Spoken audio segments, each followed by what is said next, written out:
Okay. So after the invention of the cotton gin, you know, really increases the productivity, and this becomes this hugely important export as this is the same time period as the kind of the tail end of the Industrial Revolution in England. So these textile factories are really getting going. They have this huge demand for raw cotton. There's the cotton gin. There's the South with the ability to grow cotton at a large scale. So it becomes this hugely important export.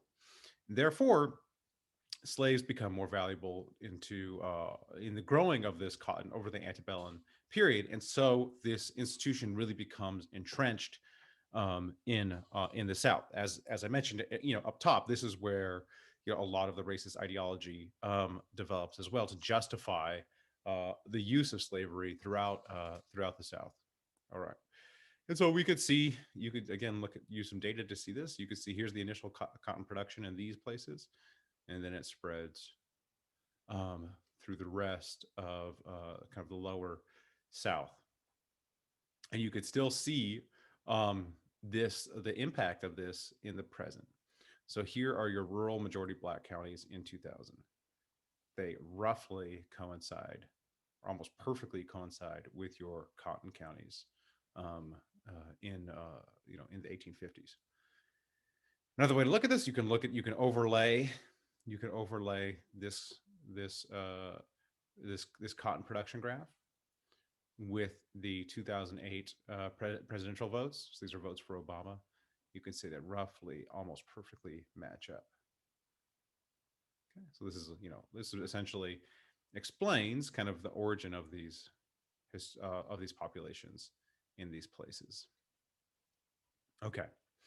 So the timeline, I'm not going to go through the timeline in depth, but this is essentially the timeline of the anti-slavery, the abolishment of slavery.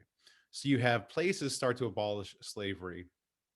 This happens rather quickly. The abolitionist movement really gains steam, and at least as England is able to achieve its goals by 1807, when slavery is abolished in England and England's colonies.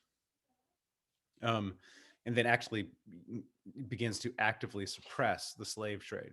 So this is a relatively rapid development, a relative rapid victory for a political movement, this abolitionist movement, and it's just I think it probably speaks to the strength or the kind of the power of the ideas. I mean, it's very hard to argue for slavery. I mean, the anti-slavery, the abolitionists essentially just have to say, to the pro-slavery forces, would you yourself like to be enslaved? I mean, the answer, of course, is no, and then that essentially demolishes the argument for slavery. So the ideas spread very rapidly, and you see basically the only in these debates that spring up in the U.S., the pro-slavery speakers and pro-slavery politicians, their only kind of recourse is to shut down speech when it comes to debating about slavery.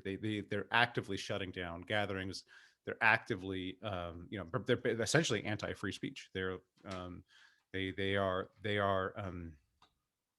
not allowing conventions to be held, not allowing speakers to show up to events. They are, essentially, because they can't fight the ideas, in out in the open, they have to shut down the speech is their recourse in this period. In the U.S., you have slavery abolished in various other colonies, and then the U.S. Finally abolishes it with the Civil War. In the Americas, it's abolished later in areas in the Caribbean, and then Brazil. All right. So the political and economic elites, as we said, were very invested in slavery in the South because lots of their wealth is tied up in not only the slaves but the value of the land. Now, slavery itself has lots of costs. What economists would characterize as externalities. The South, one of the big tragedies of history, or kind of and unseen, is the South essentially enforces all these negative externalities on the rest of the U.S. Essentially, they pass very strict laws punishing insurrection. They also, what they do, these political elites, if you're trying to maintain slavery, you have you have a couple different issues. One is individual slave owners freeing their slaves. So, if this movement gets going and, many plantation owners just free their slaves, it's going to be harder for the slavery plantations to exist with all these freed slaves, being surrounded by free slaves. Also, if it's easy for the slaves to get to the north, where slavery is illegal, that's going to be an issue for them too. So they essentially have to shut down those avenues. And so what they do is they say, you can't free your slaves. You have to have, essentially, the legislature has to consent for you to do that. Okay. So again, that's imposing a massive negative externality. Now, slave owners who want to free their slaves essentially are forbidden from doing so. Secondly, they essentially have these really, really strict runaway slave laws, basically almost extending slavery up into the north by saying, you have to return our slaves. These fugitive slave laws are very, very strict. So essentially, all the enforcement costs of slavery, they get the federal government to pay for via these fugitive slave laws, these strict punishment for insurrections. So they're able to basically shift some of the cost of slavery off to the rest of society, which partially explains why it lasted. Um, Now, in the North, as I mentioned, abolition sentiment is on the rise. I mean, there's powerful ideas, and they are taking hold. Now, there's not their focus is on the containment of slavery, and so through kind of the political maneuverings of the 1800s, the early 1800s, their kind of goal is to contain slavery here. So you have the Missouri Compromise, where Missouri is admitted as a slave state, but everything above this line has to be free. And you have Texas admitted as a slave state, but California is a free state. So you have various compromises. Part of this 1850 is the Fugitive Slave Act, which really, again, has imposed these costs on the rest of the U.S. and makes running away much more difficult.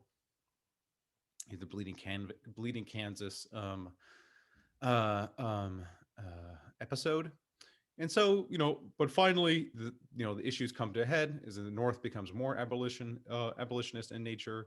The South really entrenches its views on slavery.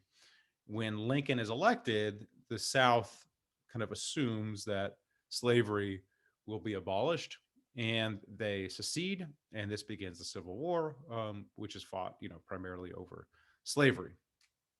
South, basically the South wants to secede from the Union. And as we mentioned when we talked about the Declaration of Independence, written into their declaration is all men are not created equal. So they kind of also are seeing the U.S. as, this the founding documents being a threat to their institution. And so when they secede, they're seceding with kind of slavery is the main reason for them to secede, to try to maintain that institution. I say this because in certain places you'll see arguments that the Civil War is about state rights or something like that. It's clearly about slavery. um, Now the north is victorious, and slavery is abolished post Civil War. Okay, let's take a break there.